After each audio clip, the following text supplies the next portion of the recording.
What if the very self-help advice you follow is the one thing keeping you completely stuck? It's a frustrating cycle, but today we're gonna break it. Before we dive in, make sure you hit that subscribe button for Simple Stroke Official and ring the bell so you don't miss our next video. We're constantly bombarded with tips and tricks for becoming our best selves. The industry is massive, promising us happiness, success, and a perfect life. But often, these popular ideas are oversimplified. They sound great on a motivational poster, but don't work in the real world, leaving us feeling like failures. It's not your fault. These concepts are marketed so well that they feel like absolute truths. We're here to debunk some of the biggest ones today. So, let's get into the 5 self-improvement lies that are secretly sabotaging your progress and keeping you from real, meaningful growth. Are you ready for this? First up is the big one, the lie that you must always be positive. You've heard it a million times. Good vibes only, right? It's everywhere. This idea suggests that any negative emotion is a sign of weakness or a failure in your mindset. It pushes you to suppress what you're actually feeling. This is called toxic positivity. It's the belief that no matter how difficult a situation is, you should maintain a positive outlook. It's simply not realistic.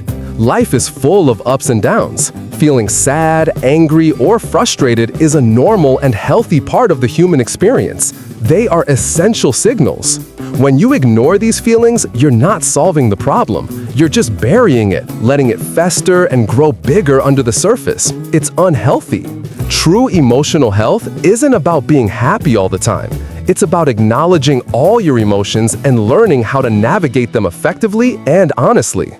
Denying your negative feelings is like ignoring a warning light on your car's dashboard. You're just setting yourself up for a much bigger breakdown later on. So, the truth is this: allow yourself to feel. Acknowledge the sadness or the anger. It's the first step toward actually processing it and moving forward. Your emotions are data.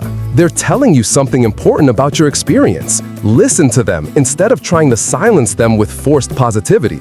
Being optimistic is great, but being realistic about your emotional state is what truly leads to resilience. Don't fall for the good vibes only trap. It creates a sense of shame around perfectly normal human emotions. This can make you feel isolated and alone when you're struggling the most. So, let's ditch the toxic positivity. Embrace your full range of emotions because that is where true strength and self-awareness are actually found.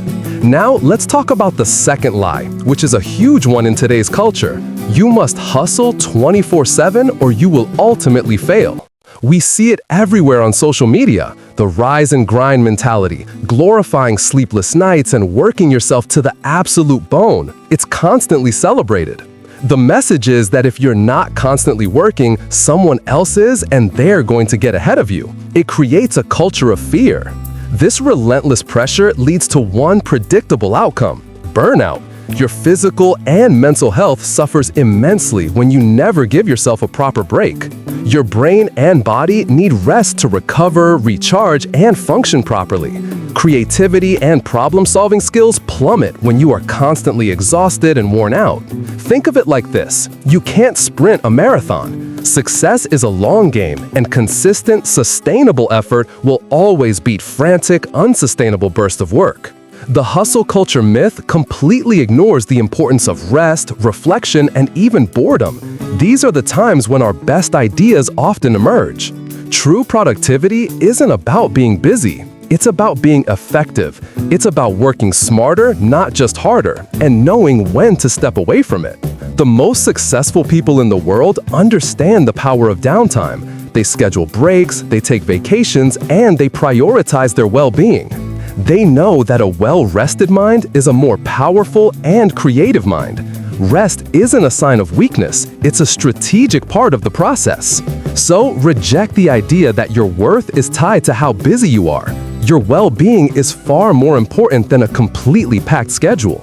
The truth is that strategic rest is just as crucial as hard work. Without it, you're just running on an empty tank, heading straight for a crash.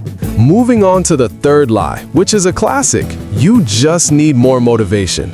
We wait for that magical feeling to strike before we start working.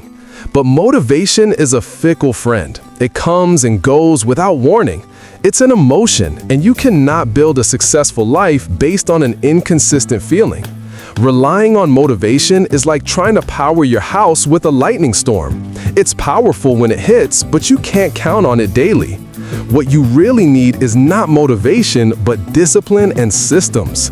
Discipline is doing what you need to do even when you don't feel like it. Systems are the structures you build to make progress automatic. For example, laying out your gym clothes the night before makes going to the gym easier. These systems reduce the friction between you and the task. They remove the need to make a decision when your willpower is low, making action easier. Discipline is a muscle. The more you use it, the stronger it gets. Start small with tiny habits to build that muscle over time. It really works. Instead of waiting for motivation to write a book, create a system where you write for just 15 minutes every single morning, no matter what. That consistency, driven by discipline and supported by systems, is what creates real, lasting results. Motivation is just a bonus when it shows up. So stop waiting to feel inspired. Build the habits and routines that will carry you forward on the days when motivation is nowhere to be found. That's the secret sauce. Discipline and systems will always outperform waiting for that fleeting, unreliable spark of motivation. It's a complete game changer.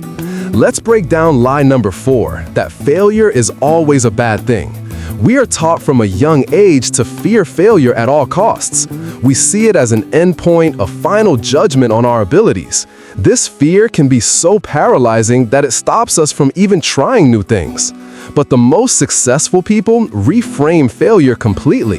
They don't see it as the opposite of success, they see it as a stepping stone to it.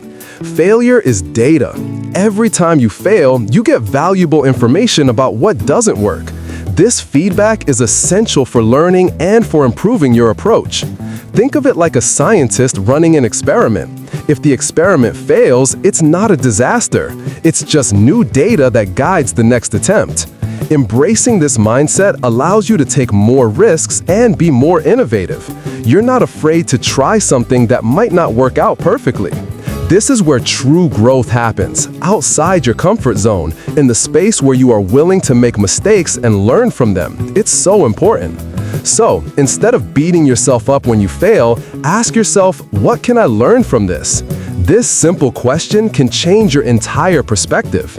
Finally, the 5th lie, you have to do it all alone. This lone wolf mentality is another myth that's often glorified in our culture. It's the idea that asking for help is a sign of weakness, that true strength means figuring everything out on your own, without any support. This could not be further from the truth. Humans are social creatures. We thrive on connection, collaboration, and community. We need each other. Trying to achieve your goals in isolation is not only incredibly difficult, but it's a recipe for burnout and loneliness. It's a very hard path. Asking for help is a sign of strength and self-awareness. It shows that you know your limits and are willing to leverage the strengths of others. Whether it's a mentor, a friend, a therapist, or a community, having a support system is one of the greatest assets you can have on your journey. These people can offer new perspectives, provide encouragement when you're struggling, and hold you accountable to your goals. Their help is a huge advantage. Don't let pride stop you from reaching out. Building a network of support is one of the smartest things you can do for your personal growth. You were never meant to navigate all of life's challenges by yourself. Connection is a fundamental human need, and it's a powerful tool for self-improvement. Stop trying to be a hero who does it all alone. Build your tribe. Your journey will be much more successful and enjoyable with others by your side. True self-improvement isn't about adding more pressure, it's about removing the lies that hold you back so you can finally move forward with clarity. What are some self-improvement lies you've fallen for? Let us know in the comments below, and don't forget to subscribe to Simple Stroke Official.